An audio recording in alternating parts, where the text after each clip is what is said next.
Hoje é 27 de março e eu passo aqui para dar um pitaco na área jurídica. Sabem vocês que, e eu vou falar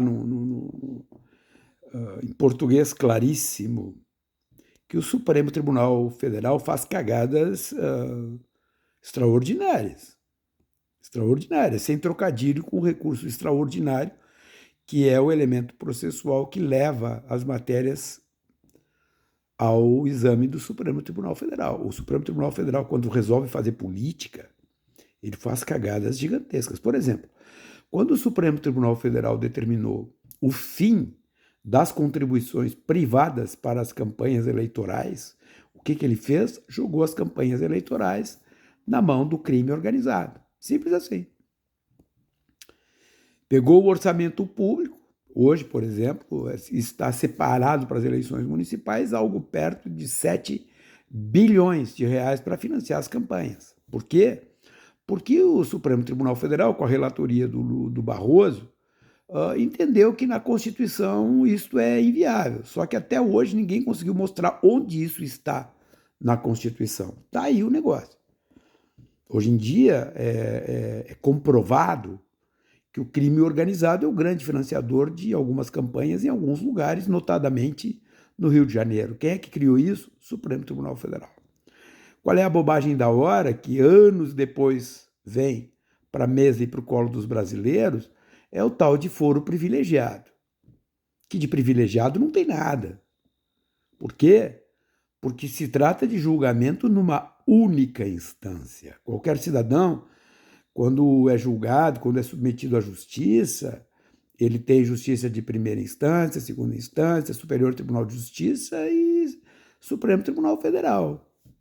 Já um deputado, um senador, o dito titular de prerrogativa de foro e, portanto, de um privilégio, não. É uma paulada só. Supremo Tribunal Federal. Vejam agora o caso Marielle. Tem um deputado federal envolvido. Segundo o entendimento, a construção interpretativa do Supremo Tribunal Federal, quando é que essa prerrogativa se afirma? Quando o tal de crime é cometido no exercício do mandato ou em função do mandato. Onde é que está escrito isso na Constituição? Não está. Construção do Supremo Tribunal Federal. Quando, na verdade, lá está escrito que praticados os crimes, sendo deputado, sendo senador, ponto, encerrou o assunto. Quem julga? Supremo Tribunal Federal. Agora imagine, e aí tem uns negócios que são interessantes também, né? Porque a defesa também não se ajuda, né?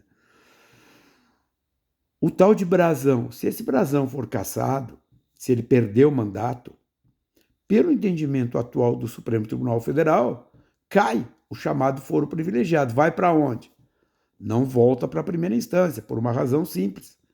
Existe um cara lá que é conselheiro do Tribunal de Contas do Rio de Janeiro, portanto, cairia para o Superior Tribunal de Justiça. Agora imaginem que durante o julgamento no Superior Tribunal de Justiça, o tal de conselheiro do Tribunal de Contas seja empichado, ou seja, perca o mandato. De novo, perda de prerrogativa, portanto, o processo tem que parar e descer para um juiz de primeiro grau. Vejam as cagadas que o Supremo Tribunal Federal fez. E por que neste caso foi feito? Cantilena da Lava Jato. A Lava Jato dizia que este é mais um privilégio odioso dos políticos. Punk, né? Na verdade, disseram que o Supremo Tribunal Federal não era confiável e o Supremo Tribunal Federal foi lá e disse: é verdade, não somos confiáveis. Portanto, restringiu a capacidade de julgar a partir daquilo que está escrito lá na Constituição Federal. E eu falei sobre isso na época, tanto sobre os financiamentos de campanha, quanto sobre esse tema do, aspas, privilégio de foro. Agora, vem para o colo do Supremo esta questão. E se o tal de brasão for cassado, mantém-se o Supremo competente para julgar? Xandão julgará o caso?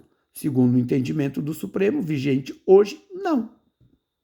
Irá para o STJ, porque ainda mantém um conselheiro do Tribunal de Contas, que tem privilégio de foro, ou foro especial por prerrogativa de função, é assim que se diz. E empichado, como já há 2 pedidos de impeachment desse conselheiro, perde o mandato, cairá para a primeira instância. Moral da história, aí sim tu vai ter um foro privilegiado mesmo, porque vai durar 43 anos o julgamento, o exame desses processos. Simples assim.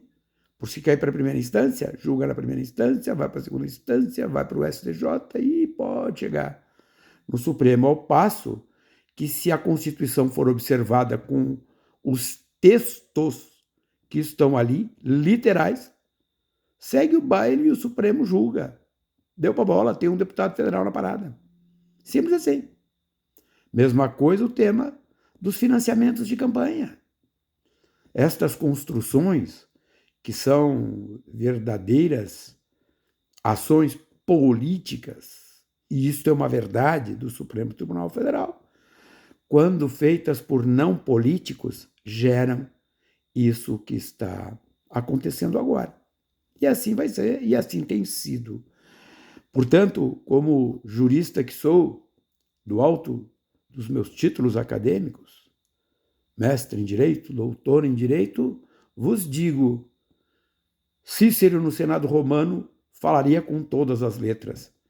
E repito o que o grande missioneiro sempre afirma: tapar uma cagada botando uma pá de bosta em cima nunca é uma boa solução.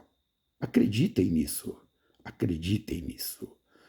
A justiça que caminha ao sabor dos ventos da opinião pública ou da opinião publicada, ela acaba se desconstruindo. Vamos ver.